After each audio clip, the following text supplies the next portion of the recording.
We spend a lot of time on our computers. We always have. Being on a boat doesn't change that. We have new things to think about, but we still manage to get a few hours of work in every day. This is really the best office we've ever had. It has a lot of light, more than enough space, and the best part is that we can take it anywhere we want. We've been spending a lot of time outside, more than we ever have in the past. Our first sailing trip was to Maple Bay. We met up with friends from our yacht club there. It's funny how most people in the sailing community know a lot more about our boat than we do. They taught us how to hoist our mainsail during that weekend. We also found a Jenniker hidden in the belly of our ship. This is what I arrived back from the shower to. Total mess. Boats are small, but it's easy to lose things in it. This month, we opened all the walls to try and see if we could find any more forgotten treasures.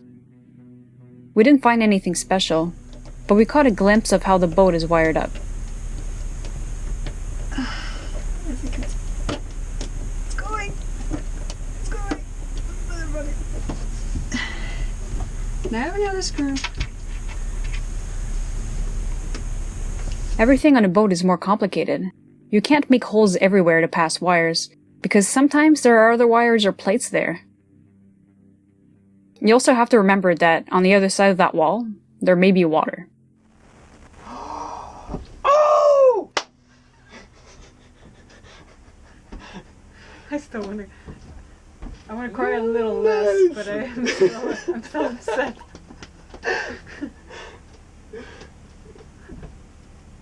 The light was the first of many boat projects.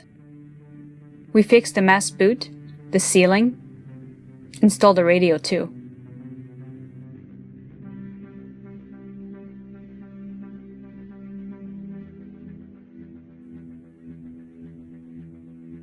Up to now we had stable electricity and internet. Our challenge now is to try to live without that, to learn how to live off the grid. The first day, we followed our friend James to Sydney Spit, a beautiful anchorage in the Gulf Islands.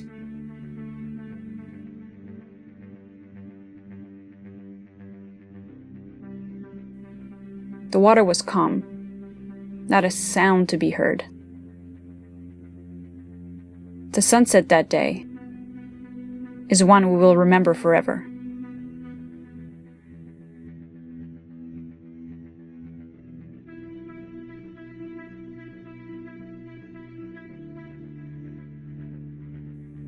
We spent a few nights there, having coffee in the morning, working on boat projects during the day, getting some work done by candlelight at night, and then going to sleep with the ocean cradling us to sleep. We fell in love with this way of living, this quietness. Living off the grid isn't simple though. Our laptops ran out of juice really quickly. If we want a truly independent floating studio, we need to find ways to generate enough energy to power our work tools. Having an office that moves is good for our projects. Our scenery changes every 2 to 3 days. It keeps us motivated. We find inspiration everywhere we go.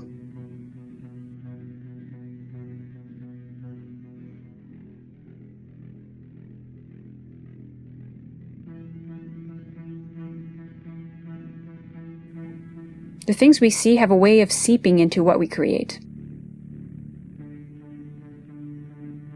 After Sydney Spit, we decided to head south to Victoria. It was our first time sailing in cold weather. Neither of us enjoy the cold, but we found some ways to distract ourselves from it. From there, we hopped from city to city. The first real sail that we had was coming up to Maple Bay again. We hoisted our sails up and turned off the engine. Hearing the sound of the water rushing on the sides of the boat is wonderful. The wind and water carry you with a surprising force. You go where it takes you. That's the beauty of sailing. Being completely dependent of nature is a truly different way of living life. The wind makes very little difference when living in a city. Now, good wind means that we can go forward to our destination. We let the weather carry us all the way up to Nanaimo, where we purchased our solar panels. And with our limited skills, we decided to try and install them ourselves. This is a step towards independence, and we couldn't be happier. Keep an eye out for our next video. And as always, thank you for keeping us afloat. Literally.